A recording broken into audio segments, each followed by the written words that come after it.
please, please stop the violence. No community should have to endure this level of violence.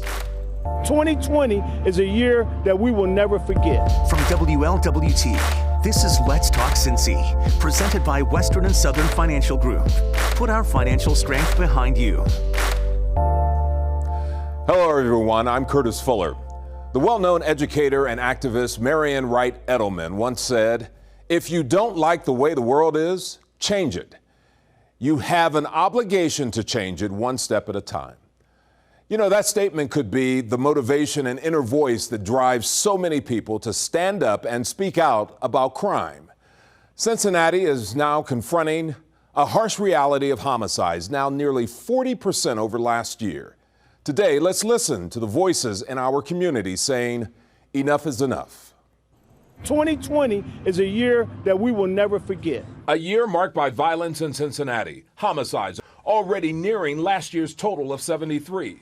It's happening everywhere. I don't have an answer for that. But I do know if we don't begin to love our fellow man as ourselves, yeah, it will continue, and it's going to go probably beyond 73. We have to begin to love one another for who we are and for where we're at. The struggles in life, we have to try and find resources that can help pull us up out of those struggles that we're having. And we need to learn to talk to one another. No one wants to talk anymore. Everybody wants to debate and argue or shoot one another. We need to move beyond that. We need to be able to sit down and have a civil conversation and sometimes agree to disagree. And then walk away feeling better about ourselves and about each other. Getting the word out about resources can help reduce violence or solve a crime. I think we need more of these type of events where organizations in the city, citizens come together, police department, and reach out to the community just to help the community any way we can.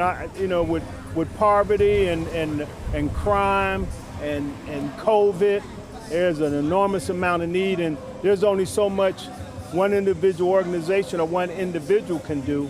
But when they come together and collaborate, you can do a lot more. If you bring the hope, we'll bring the opportunity. Wake up, enough is enough, stop the violence. Pastor Ennis Tate says the wake-up call is for everyone. He says we're all accountable. A lot of the frustration comes from our inability to maintain our focus.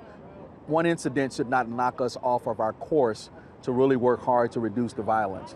And our city has got to be strong enough and more determined to deal with the issue as it should be. Hope Dudley knows the pain of violence. Her son murdered 13 years ago. She distributes posters and other items with the names of victims in cold cases. Trying to give them information that I didn't have, information for them to know all their rights and how to give victims compensation and how to locate the suspect after he's been arrested.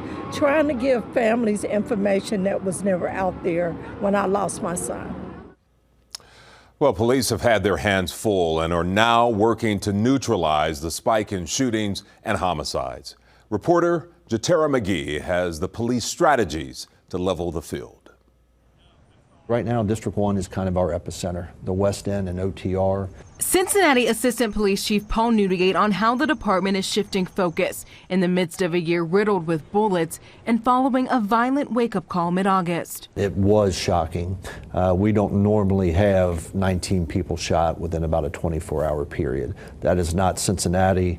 Now, more officers are working at night, and Newdigate says they've regrouped, mobilizing its gun crimes task force, 24 hand-picked officers working 7 nights a week. They're known for their proactive work, their ability to put good cases together, and get guns out of the hands of convicted felons. What we are finding out is these hotspot areas that are driving our shooting violence, there is no shortage of firearms.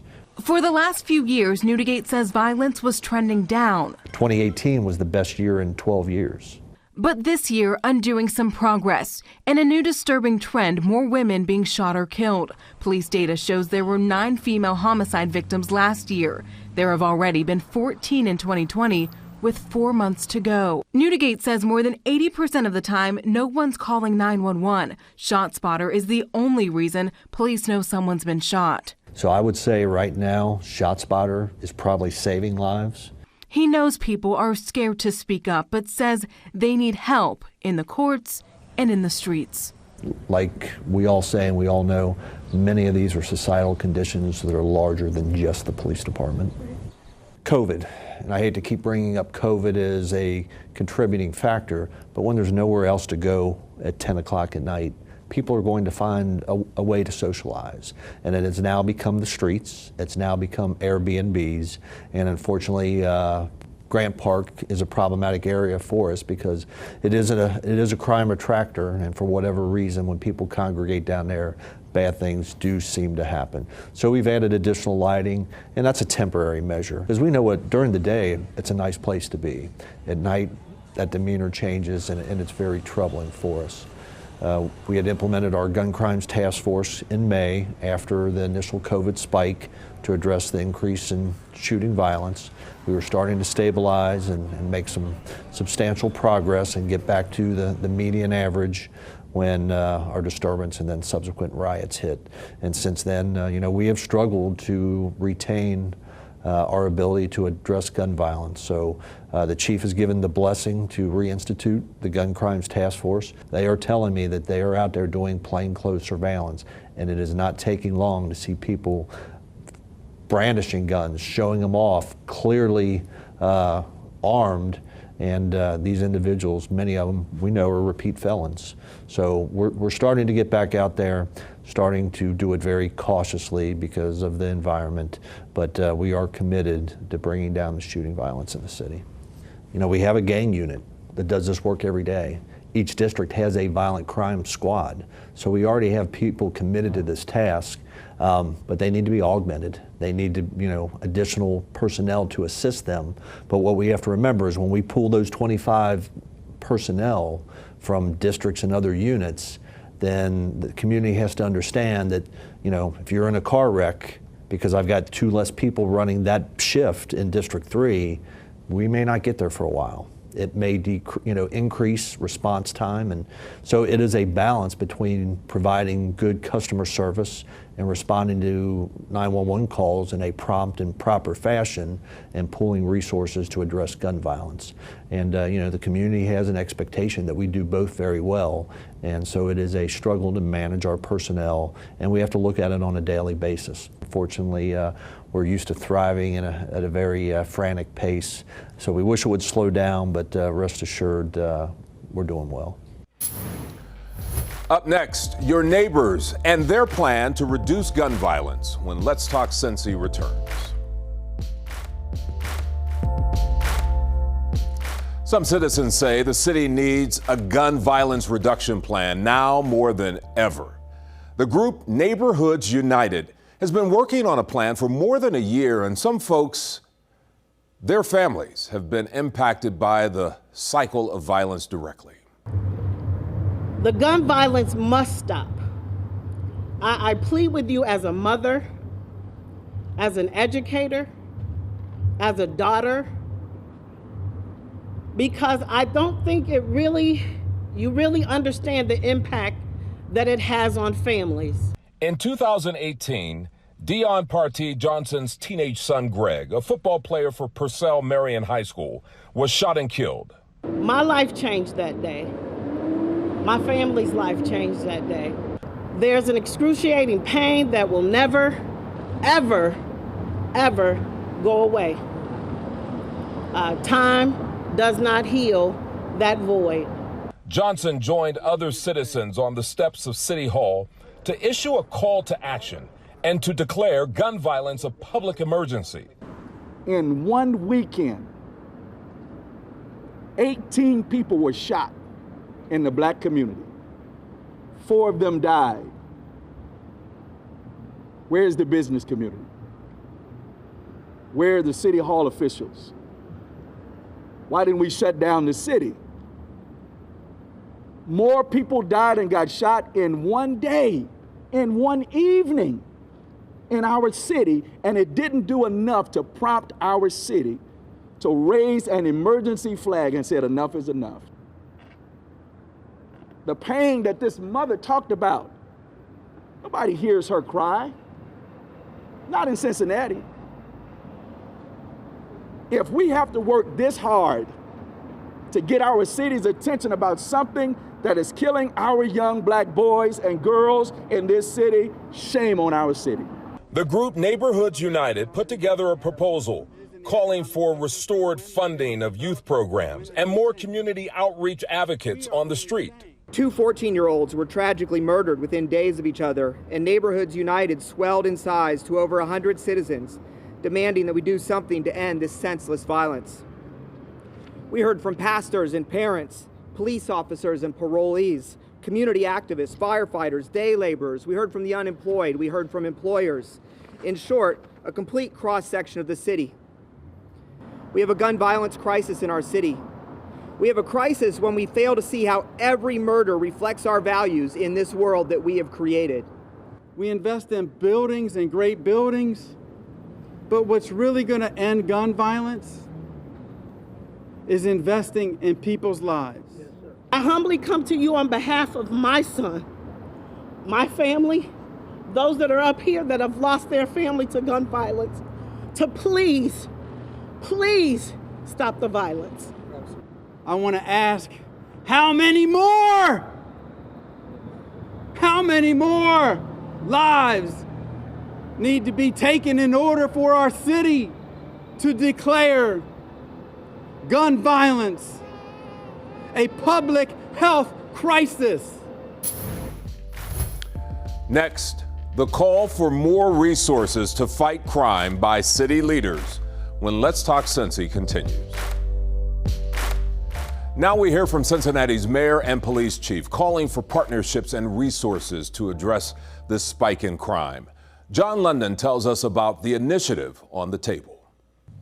This beautiful park will now be remembered as the location of one of the largest mass shootings in the history of our city. Cincinnati police say they'll flood hotspots like the streets around Grant Park with bike patrols, cruisers, and foot patrols. $7.5 million from the state to help with pandemic costs means the city can put $1 million into the street violence effort. Admittedly, a Stop the Bleeding initiative. $1 million isn't even close to enough to deal with the level of gun violence that we have, but it's all we can afford. There will be a renewed focus on finding felons with guns and getting them back behind bars. A renewed commitment to involve the victimized communities. More uniformed presence. You keep doing the same thing. Overtime for the police.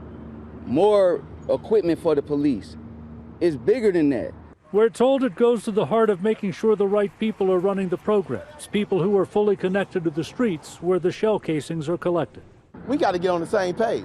Chief Elliot Isaac made it a point to say the solution is not solely police-based, but community-connected in these hotspot areas. I want to make sure that that is exactly what we're doing.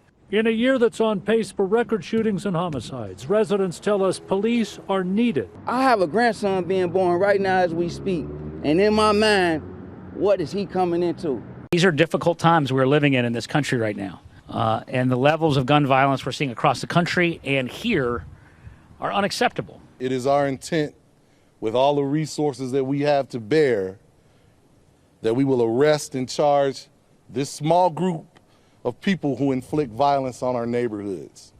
No community should have to endure this level of violence.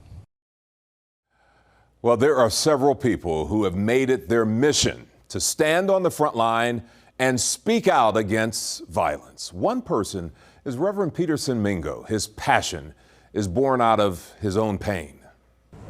Well, Curtis, my family has definitely been affected by gun violence. I've lost 4 brothers to gun violence. I'm not talking just people who I grew up with. I'm talking about DNA brothers, same parents.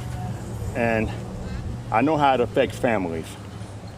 And when I was 9 years old, my oldest brother was killed. He'd only been up here from Georgia for 3 months. My mother sent for him, wanted the family to be together. He ended up dead after 3 months.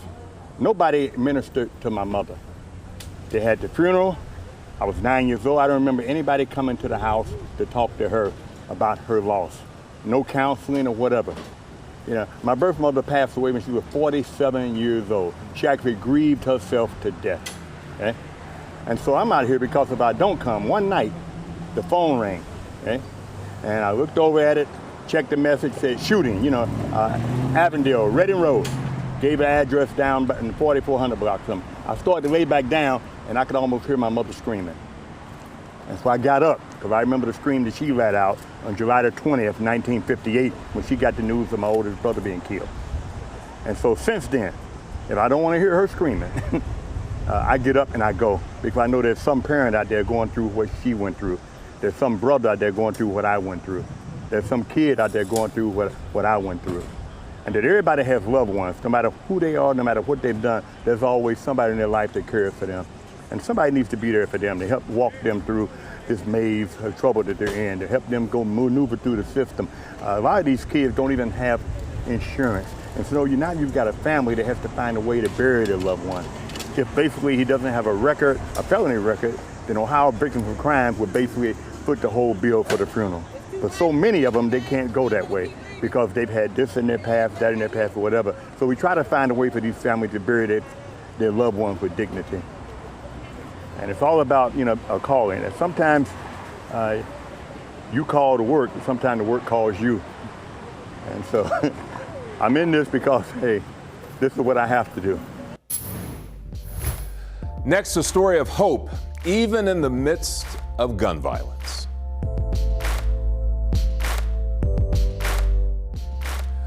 This month marks 13 years since Hope Dudley's son Chaz was murdered. It remains an unsolved homicide. We have followed her story since day one. She started an organization called You Can Speak for Me. Hope Dudley has pushed through her own grief to help so many other families devastated by violence. Well, I know all cases aren't going to get solved. And knowing that, and knowing what I do, whatever happens, I've gave it my best shot. So I have no regrets.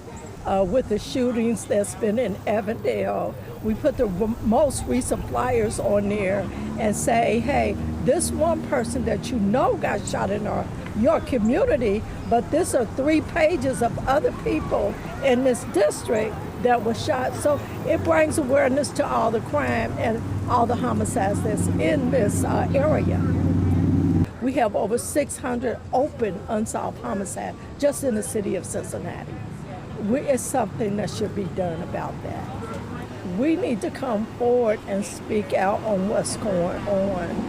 I didn't march in the Black Lives Matter because I have a fight over here in my own community, and we need to speak up, not when it's a police officer killing an Afro-American, which is horrible, but it's horrible in our own community that we have children that are fatherless because another brother has killed them for no reason. Was it lack of respect or money or jealousy? We need to speak out in our community on what's going on if we want to stop it or if we're serious about stopping it. Because if it was my son or my grandchild that had murdered somebody, I'll be carrying them down there themselves. We listen to what's going on. Even if you hear something, call Crime Stopper. See something, say something. You know, a closed mouth don't get fed is what I was always told. So we need to open our mouths and say what's going on in our community. It's been 13 years. I know they're gonna find a person get murdered, my son. I want him to have just as much time that I had waiting. Not no 5 or 6 years. Do all the time that I had to do waiting. It's horrible on a family member. Ever get angry? Yeah, all the time. But then you have a mother that comes up and say, thank you, I appreciate what you've been doing, the reward cards, the posters, the playing cards. It lets me know that nobody's forgotten about my son, and that kind of mellows me out after then. And every time I come up here, it hurts because I have no justice. I need to know what happened to my child. And I think it hurts so much because I don't know what happened to him. And I need people to come forward. There are good people doing good things in our Cincinnati community. In some cases, we may never know their names until tragedy strikes. For families affected by senseless crime, the pain never ends. It was just a week of just trying to make arrangements and trying to pick out our coffin and clothes, and because my mind wasn't on anything, but I had to bury my child. It was just a nightmare that I just thought I was asleep and that I could wake up and this would be a bad dream. But every time I went to sleep, I could see that he was gone. He wasn't where he's supposed to be, and I couldn't hear him. I called his phone just so I could hear his voice. It was just unbelievable. Something I wouldn't wish on nobody to go through. That was the most horrible thing that ever happened to me. It's good to know that Miss Hope's brand of hope is showing others in the community that families are still here, still vigilant for justice, long after the headlines have disappeared. Well, this final thought, I know tackling the problem of crime in our neighborhoods might seem like an insurmountable task, but it was Nelson Mandela who said, "It always seems impossible until it's done." And this from poet and author Ben Okri. He says, "The most authentic thing about us is our capacity to create, to overcome, and to endure." Well, that does it for the program today. Thanks for joining us for this edition of Let's Talk Cincy. We want to hear from you. Email us your ideas at letstalkcincy@WLWT.com. We'll see you next week for another Let's Talk Cincy. Remember, you can always watch full editions and more information on WLWT.com. Have a nice day.